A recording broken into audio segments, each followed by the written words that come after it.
Welcome back. In this video, we will be talking about the box model. The box model is the default display mode for block level elements. A div is a block level element. Observe this div. The contents of this div is at the very center of it. However, it is surrounded by padding, a border, and margins. CSS allows you to change these properties.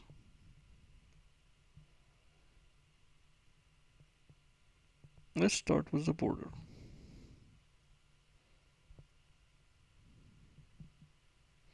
You can change the color of the border.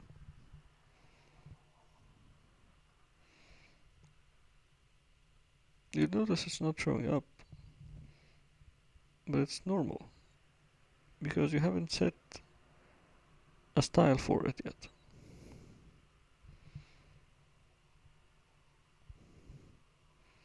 Let's set it as a double.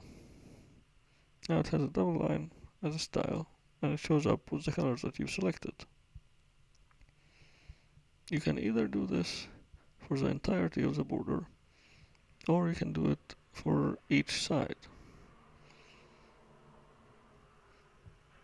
Every single border property can be applied to any of its sides.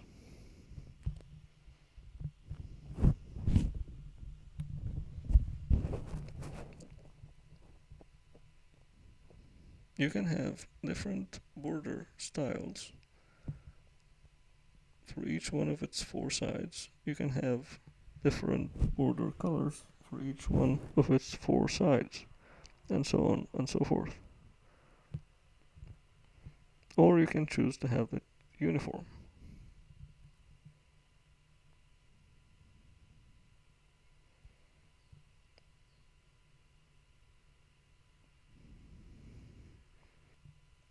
CSS properties are always separated by dashes. So when you're working with borders, it would always start with border dash, and then the specific side you would like to work with dash, and the property that you would like to change for that side.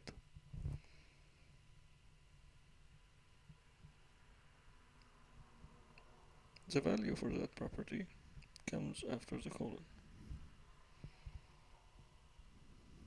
And while most browsers account for it, don't forget the semicolon at the end.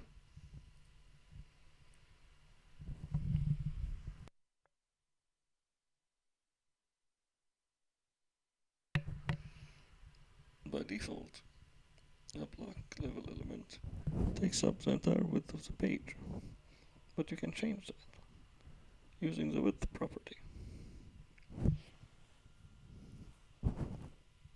You're not bound to using specific pixel measurements or point measurements.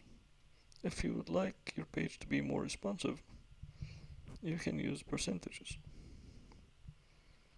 You can also, instead of setting the width property, set the min width property, which will also help your web page be more responsive, as it will never go beyond that min width, but it can go bigger.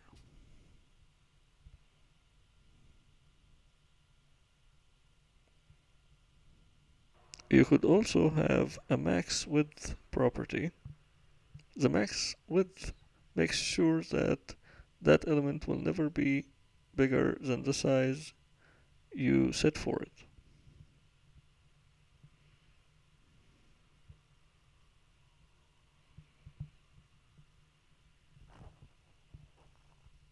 You can see how using the min width and max width properties can help the element adjust to changes in screen size or window size.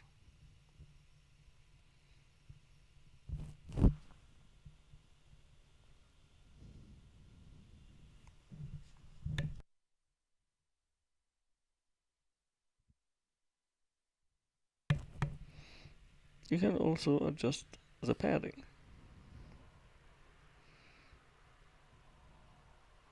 The padding usually pushes the contents of your element towards the center.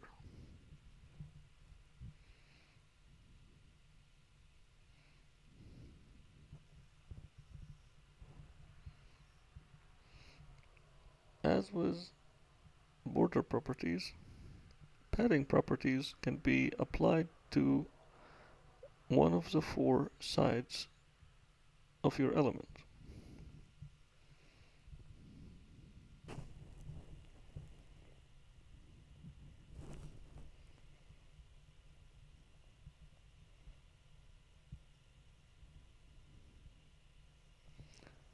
If you're trying to achieve rounded corners on your element, you should use the border radius property.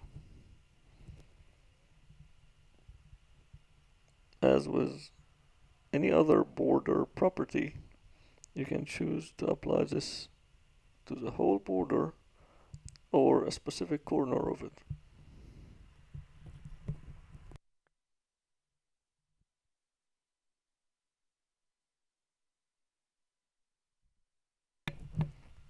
CSS allows you for great flexibility to achieving the desired look you are after.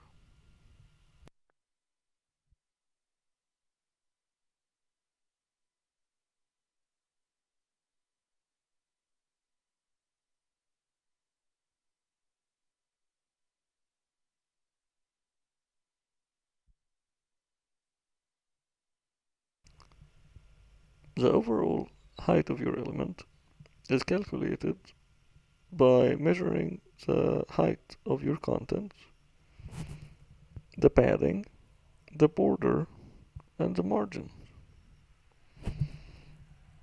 However, if you have multiple elements stacked on top of each other, any two touching margins will be in conflict. The resulting measurement is equal to the largest one. So if our top margin, for example, becomes 20, while our bottom margin becomes 10, then the total margin measurement between the two elements is not 30, it is 20. In the next video, we will be talking about inline and block.